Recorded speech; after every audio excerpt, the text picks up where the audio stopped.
Hey, it's your girl KV with another review for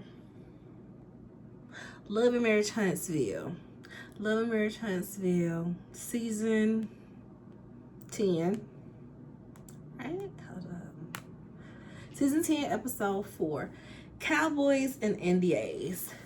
I felt like that title was extremely lazy, especially with the past titles they done had already. This season, doing the most.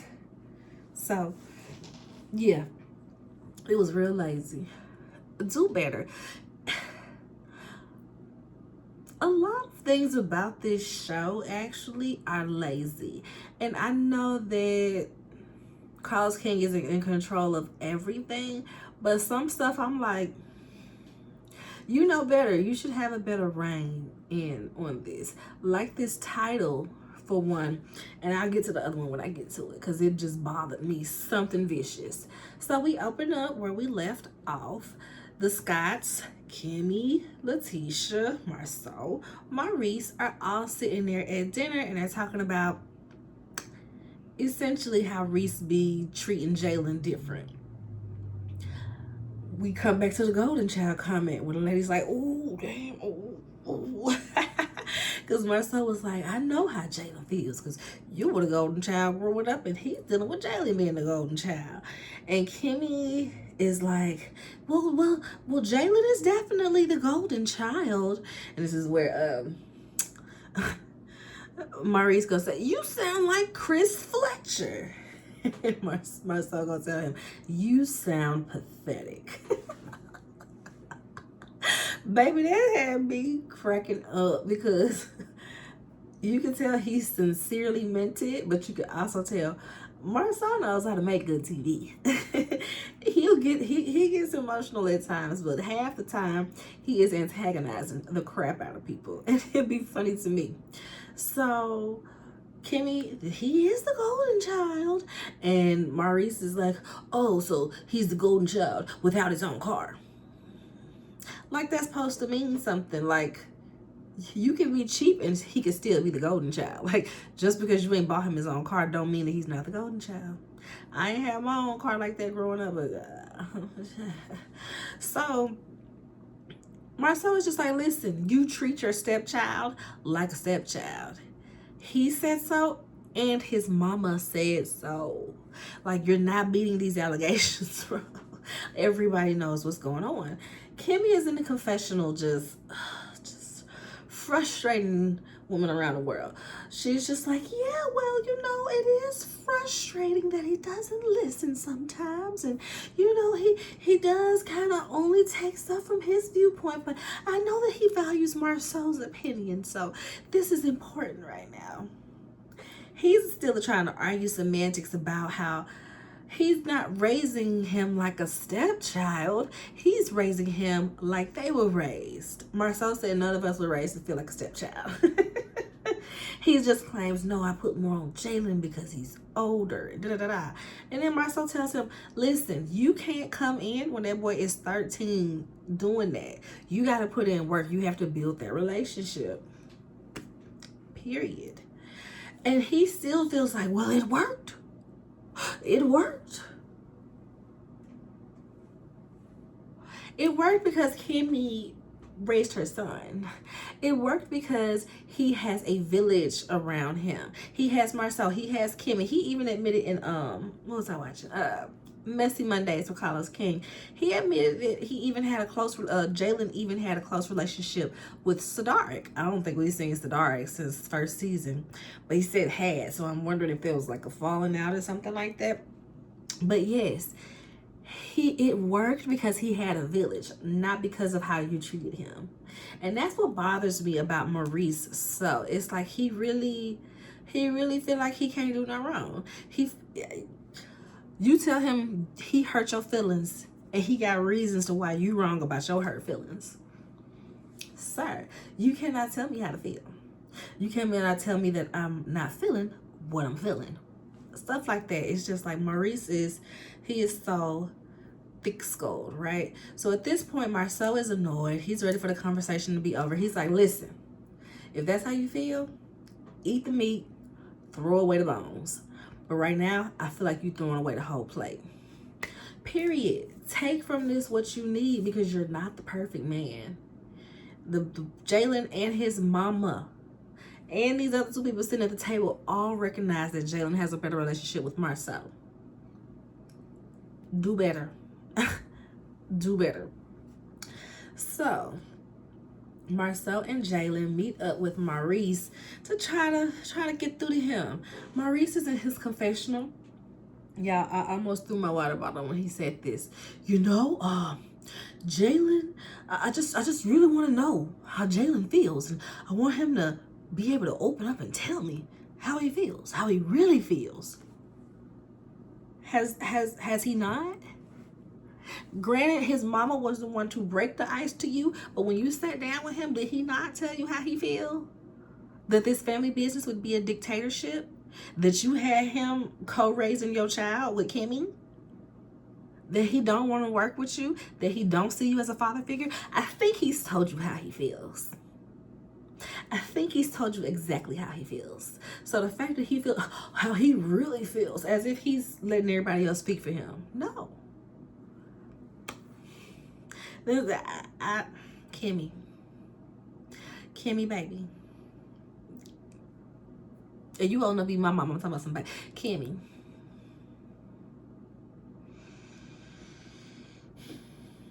They talk about Jalen's investment property. And as they're talking about it, Marcel asks Maurice if he's been by the property. Maurice starts to hemming and hawing. Well, I know he's got this stuff going on, but you know, sometimes you just want to be invited. Sometimes you just want to be invited. Marcel looks at Maurice and said, man, whatever, what you ordering, Jalen? Over it at the gate. I said, I bet you this conversation in real life was like 2-3 hours long. This conversation was 2-3 hours long. You ain't telling me different. So Marcel senses that Maurice feels away. And he's just like, I'm sensing a tone.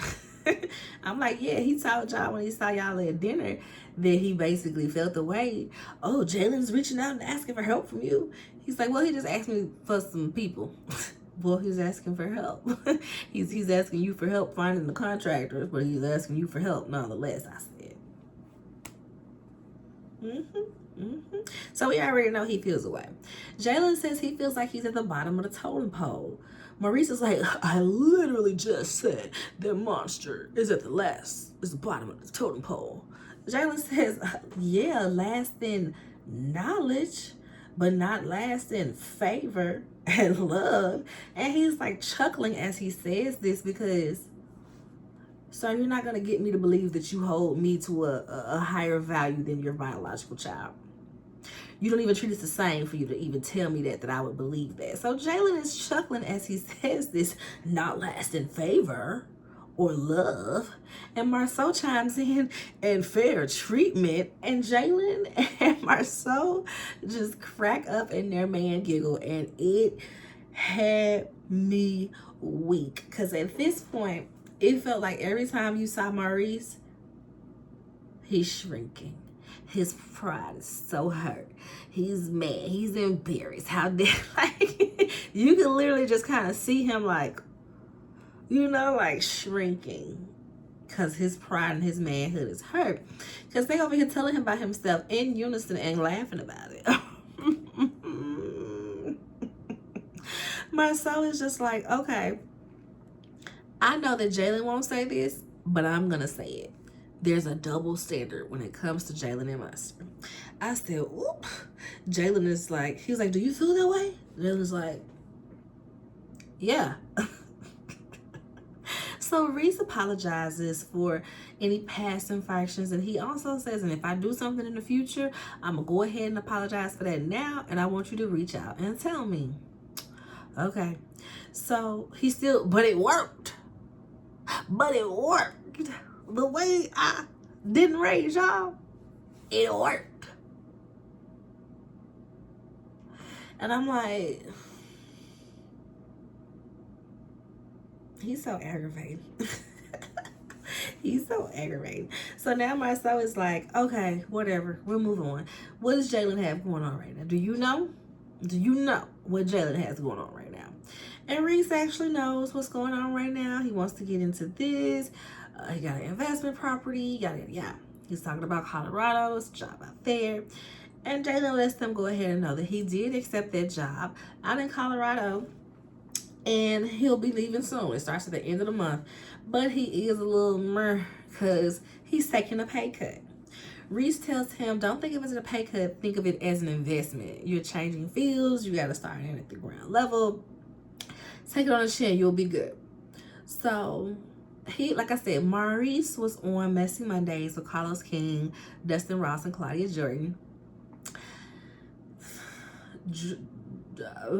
Dustin and Claudia did a great job of interviewing Maurice and holding him to task, because they definitely, Dustin said, hey, I just didn't appreciate the way you were with your wife when she was going through her cancer battle. Like, he straight laid it out, made it plain, because Maurice did not see any fault in that. Forcing his wife, who's going through chemo, to pleasure her husband, I mean, that's what a wife does, right? I'm a man. I'm supposed to wait more than a week just because of some chemo?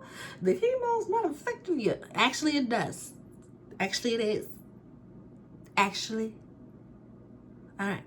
So he gave a roundabout, I'm going to do better. I am growing as a man, and I now know that I lack emotional, and I'm paraphrasing. These aren't his words verbatim, but I'm paraphrasing. I now know that I lack emotional intelligence, okay? I only used to think in black and white, but now counseling has made it's technicolor. It's iridescent. I see all of these in-betweens and these feelings and emotions. Because, black men, we're not taught to sit and talk about it. You guys don't just sit up and talk about your emotions. We aren't taught that. And I have to learn that. And I am learning that. And I'm better. Hold grace for me. Which, I mean, it's not a real answer into his misogynistic thought process. But it is him acknowledging you are not that great. You have your faults, and they're not small faults. They're big faults, and you need to acknowledge them. So at least he acknowledged them, because I feel like they got more out of him than I've seen any other interviewer get out of him as far as acknowledging his wrongdoings. So for that, I applaud. Carlos King, on the other hand, he's just there. Carlos King just be there. You on your own channel with these people taking over. Like, Carlos King, I guess I don't know what he feels that his role is. Of course, he signs the checks. He signs the checks for sure, but the way he does his Messy Mondays, don't get me wrong, I'm gonna watch. I am a fan of Carlos King, but that doesn't mean I cannot critique some things when I see it being weird. And the way he tried to, because they talked about this situation at the top of the Messy Mondays, Rashida and K. Michelle. The way he tried to soften why they have beef. Yeah, Rashida questioned K. Michelle's experience during Love and Hip Hop. No, she didn't question it. She straight up told that girl to her face that she was lying because she's friends with Memphis. I don't believe that happened to you. I don't believe that happened to you. He married my friend. He's a great man. What they got to do with anything? Rashida said that, and she stood on it, and K. Michelle said, bet. Because when I'm beefing with her, we beefing forever. Like Cardi B said. Because, doom, Rashida got bags, doom, her husband's a girl, doom, her career is over, doom, all over the world, doom. She's a pro. Get her husband out the room. I love me some K. Michelle, y'all. I know it don't seem likely because it sounds like they already started filming, but I hope she's on Real Housewives. If they let ghetto, no real money having Brit Edie on there, and as much as Portia done fought and put her hands on people and she's back, y'all can let K Michelle on there. If y'all had Marlo ratchet behind using actual people's lives as storylines and, oh, it's your fault that my nephew was unalive. If y'all had all of that, K Michelle is nowhere near as bad. And I hate how they try to make it like she's just a scum of the earth. Why would they bring her over here? She's messy, yeah, but aren't all the other girls too? So I would love it. Yeah, I don't know. I love me some K Michelle. She's from Memphis, I'm from Memphis. We actually graduated from the same high school. It's a performing arts school. So I love me some K Michelle, y'all. I do. But back to this show. Because this ain't even the show. This ain't even that. I just was talking about the Messy Monday. So this is the part where production got on my nerves a little bit, right? And I still didn't look it up. I guess, let me see. So Trisha, we see Trisha. She is getting ready for her birthday party, right? All right, see, we don't know that. I'll get back to that in just a second. She's getting ready for her birthday party. She's doing like a cowgirl theme. Everybody's trying to ride the Cowboy Carter wave. Go for it. She's turning 38, so she's like, yeah, I'm gonna call it the 38 special. I'm like, what's special about 38? Production. This is where you ask the question, what does 38 special mean? Because that's not common knowledge. And I didn't pay it no mind at first, but the way she kept saying it and kept saying it and kept saying it, I said, oh, so 38 special is a thing. Production. Is this somebody behind the camera, or are y'all just setting the camera up and letting them come and talk? Reply to this scene. Is that what y'all doing? Or do y'all have actual producers behind the cameras leading them to talk about certain things? Because it's not given. Carlos King, you need to train these producers better, because you're supposed to ask the questions. Everybody don't know what 38 special is. So just now I looked it up. 38 special, a popular handgun cartridge known for its accuracy, manageable recoil, and versatility. Production should have been like, why are you calling the party 38 special? What's that mean, Trish? Oh, you know, it's just a type of gun, you know, 38 special, type of popular gun, so, you know, if it. As somebody who never really took the space to do it, but as somebody who's very interested in TV production and just the management of the how scripts and the behind the scenes work, it just boils my blood when I see just lazy work like this. But we'll get back to the review, y'all. How long have I been going? It's about 20 minutes. I don't even know if I'm halfway done. All right. So they're there. And see, this is how I know I look at shows through a different lens, because I watch other people's reviews and okay, side note, sidebar. When I first started doing reviews, I didn't like to watch other people's reviews first, because I didn't want to take on any of their thoughts or their this or that. But after a while, I realized, okay, it is kind of interesting to watch people's reviews first, because my voice is still my voice. I'm still going to feel how I feel. But I can see something that I missed, or something that I didn't think of as important, and people will pull back from something that happened before, and I'm like, that's why they showed that type deal. Or moments like this where we see that the photographer's name is Fredro Starr, and we see that that is not Q from Moesha. You need to change your name. That is false advertisement. Fredro Starr is the bald-headed thug from Moesha, not this photographer man. Am I tripping? Am I the problem? What's happening? Anywho, the real, that was just me being silly, but I was confused. Like, Fredro Starr, ain't that cute name? Yeah, okay, it's multiple Fredro Starrs in the world, I guess. But the part of this scene that really perplexed me, why is Ken in all your birthday pictures? Are y'all both birthdays both in the same month, and you're gonna do a joint party? Why is he in every single one of your birthday pictures? It felt goofy. It was annoying. She just like, it's just lame. Is this gym promo? Like, and then we find out in this episode, there is no physical space.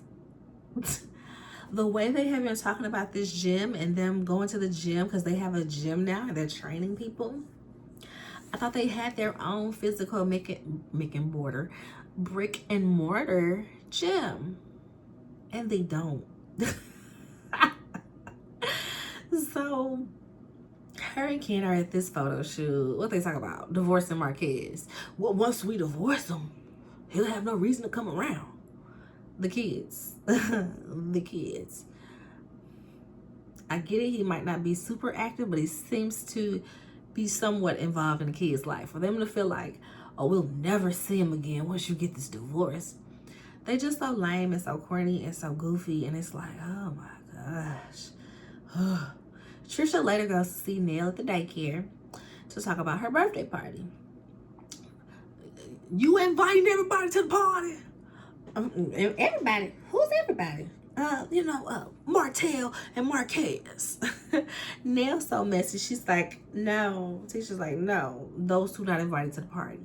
They end up talking about the ladies and how some of the ladies aren't as transparent as they feel they are. And she's Letitia Scott. She don't like Letitia Scott no more, okay? Letitia Scott. She is just like, yeah, and hopefully Letitia don't get all that liquid courage in there and be doing the most, because Tisha will get drunk and get in somebody's face. And I be like, Tisha, can you fight? Can you fight, Tisha? That's all I'm thinking every time Tisha get to do it. Can you fight, baby? Because okay. So the transparency that they want out of them is talking about the Martell interview.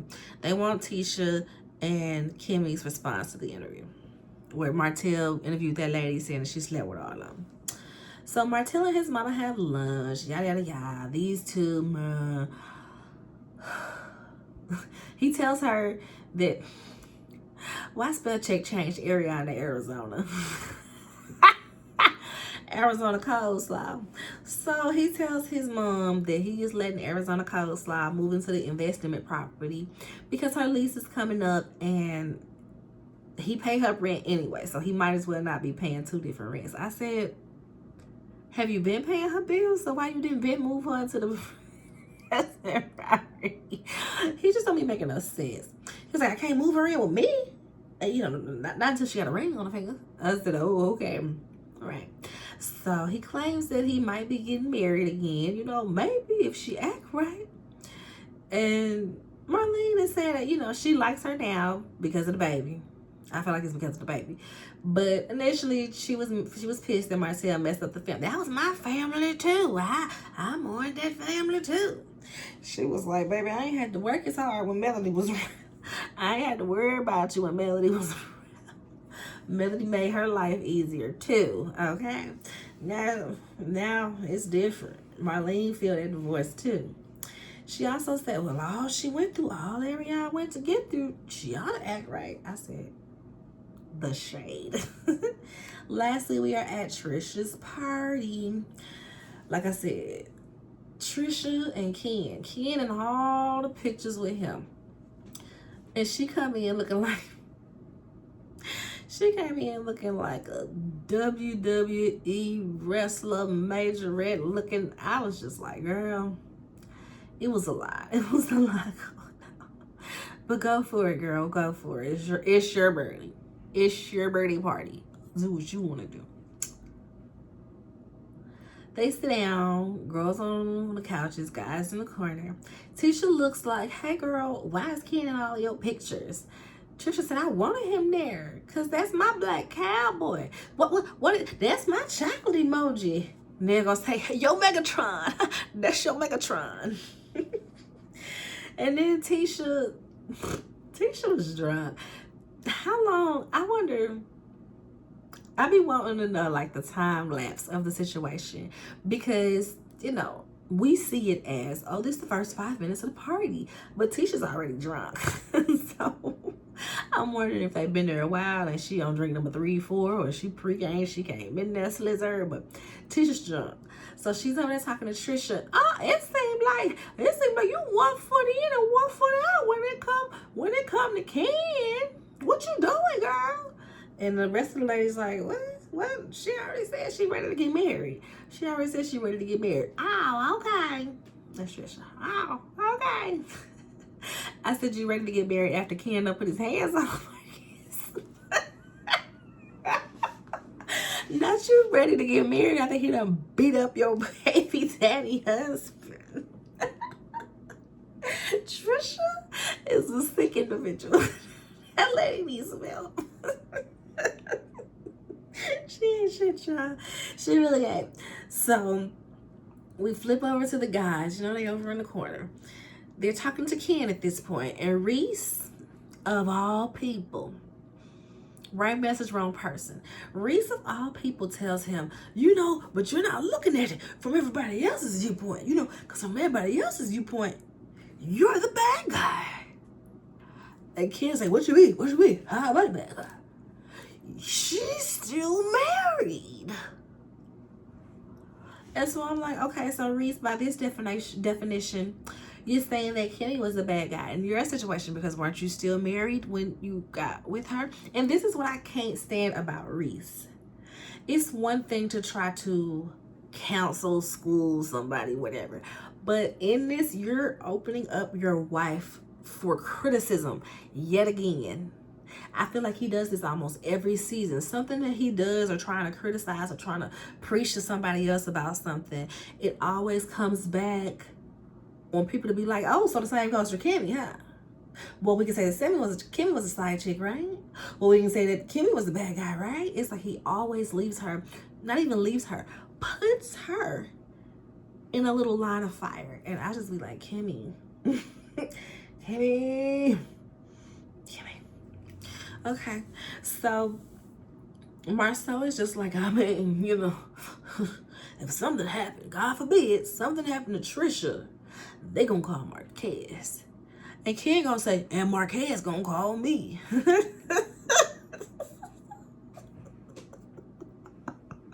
And they're like, that's not the point. That's not the point. But Ken is in his confessional basically saying that these are the last 2 people that he's going to take advice from about relationships. And I'm like, but they are literally the last 2 people telling you this. You've already heard this from your boy Will, whose opinion you value. From Fletch, who I ain't heard you say nothing about his relationship. So they're not the only ones saying it. I feel you. Any other situation, sure. But when everybody around you is saying the same thing, don't try to invalidate them because they don't have ideal relationships. Honestly, them the people you need to be talking to. They women is, regardless of what they doing, they women. Trisha ain't nowhere near your side like that. She ain't upholding you nowhere. So you need to be talking to them. That's how I feel. So back to the ladies. Nell is like, you know, y'all, I just feel like some of y'all, Tisha and Kimmy, I don't feel like y'all always being transparent, okay? Because the Martell interview, you know, y'all won't even talk about it. Y'all won't even say how you feel about it. Tisha and Kimmy both claim that they didn't watch it or finish it. Okay. Kimmy is like, do you feel like our men are cheating on us if we just allow it? Yeah. Y'all might yell at them at home, but y'all ain't gone nowhere. And we've heard reports. I still, Marceau is my favorite these days, but I still firmly believe that was the back of his head in that hotel room with that lady. Firmly believe. But he is my favorite these days because he knows what he's doing as far as making a good show. He knows how to antagonize people to get to those points of excitement. He knows when to play stupid and when to tag in and go to work. Because the first few seasons, Marceau was king misogyny. He seemed like the worst on the show. He just seemed, I can recall when I lost our respect in TV world, I don't know this man in real life, for Marceau. is when all the guys were on the back porch talking, and Martell was like, yeah, I take my kids to school, and I do this, and I hang with them, and I do this, and I do this with my kids. And Marceau says, and what do you get from that? What do you get out of spending time with your children? But we now know either he has changed his mind or he was putting on an act because he spends time with them kids. At least the son. We don't know about the girls right now. But we saw that son tell Tisha straight up, yeah, I like daddy more. Yeah, we be kicking it. Yeah, you just an afterthought. And then we heard him say on Messy Mondays last Monday, he took his son to Rome for a Kendrick Lamar concert. So Marceau got sense. He just likes to play it up. He still be over there being misogynistic to Tisha, but I don't think he's nearly as bad as he lets on. So Tisha brings up, since Nell is trying to confront them about the interview, Tisha said, well, look, we ain't got to worry about no hearsay. How about your husband saying that our husbands is using NDAs, right? She real drunk. They decide they gonna go confront the men. Meanwhile, the guys are over there discussing it while they over here hollering before they go over there. I can't remember how exactly they came upon the conversation. I think it was Marceau brought something up. Fletch claims that they got the story all wrong. Marceau said, I said, see, this is where you need to stop talking. Marceau said, why would we give a chick an NDA? Because if we giving her an NDA, that means she liable to talk, and she ain't gonna care about no NDA. I said, so you just pick bitches that got something to lose. That's what you're telling us. NDA, we just make sure she's married too. Or she's friends with Tisha. Whichever way y'all say. Or she's just esteemed enough in the community that this will tarnish her reputation. Y'all just make sure y'all get somebody that's got something to lose as well. Is what it sounds like. I said, Jesus, Marceau, just stop talking. Stop. The ladies go over there to the guys, and Tisha, we want to talk about him, that NDA. Yeah, what he said y'all be signing NDAs. Marceau said, we signed NDAs, we can't talk about it. See, this is what I'm talking about. Marceau be cracking me up, y'all. So Tisha is now all in Fletch face, and, well, you need to come front and center. You need to come here so we can question you, and you've been doing this. Yeah, it was like, Tisha, you and your little liquor courage hand need to back up. You and your little liquor courage hand.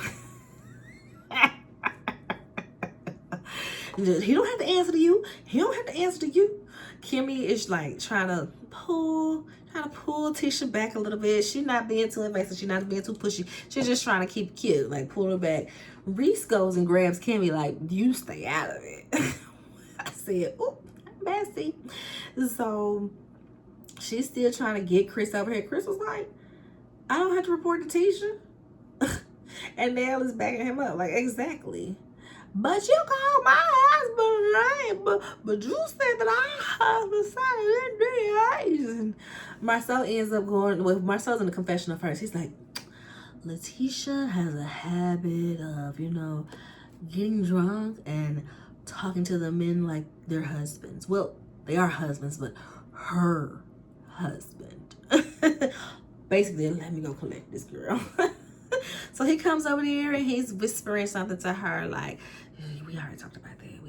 You did. Y'all talked about it. What he say? He said, it's all good. Oh, okay then. We'll talk about it later. Okay. Tisha, sit your drunk self down. You can tell Tisha truly feels like she is the star now that Mel is gone, and she wants to keep her name trending. She wants to make sure that she's looked at as a lead. You know what I mean? It feels like, now she's had her drunk crazy moments in the past. It's not just that. It's just the air of how things are moving this season, where you can tell it's like, I'm next in line. That's what Tisha is giving, and you can tell she's been gearing up for it for a while. She's been gearing up for it ever since the BBL. What was that, 2 seasons ago? Or a season and a half? They be doing this AB stuff. About 2 seasons ago, she got that BBL. She started getting that body together. My tail was like, Tisha looking good. Sorry, Mom, but Tisha looking good. I feel like she's been gearing up for this moment because you can tell that Nell been wanting to leave for years. She stayed much longer than I thought she would. So, baby, Tisha's ready. Tisha's ready. She said, I can do it. What I gotta do? I need the body. I got the body. She already cute. Tisha fine. I like Tisha. She look good. She look good. Some of them wigs be a little dicey, but I like Tisha. So, I like Tisha's look. She's a little bit insufferable when it comes to storylines, and especially this episode. Okay, y'all, that's it. My baby should be home from school. So I say my baby in pre-K. My baby had her first day of pre-K yesterday. She claimed that the little girls was being mean to her, but I don't believe her. I don't believe her. She came home and said her friends is Rodney and Kingston. I said, where are the girls? They wouldn't play with me. I said, were you being mean? She said, I said, girl, you better shoot it. I said, well, yeah, that's not how you talk to people. So I be having to have these life lessons with my 4-year-old, y'all. It be precious. So that's it. Like the video, subscribe to the channel. Like the video, comment, let me know what y'all think. Are y'all watching my reviews? Share my review with somebody that you know watch the show. You know, if they watch the show, just send them my review. We're like, you need to watch her, she funny. You need to watch her, she cute. You need to watch her, she smart. Something. I don't care. Show it to you because you think I'm stupid. Just share. Share. Sharing is caring. Until next time, party people. Bye-bye.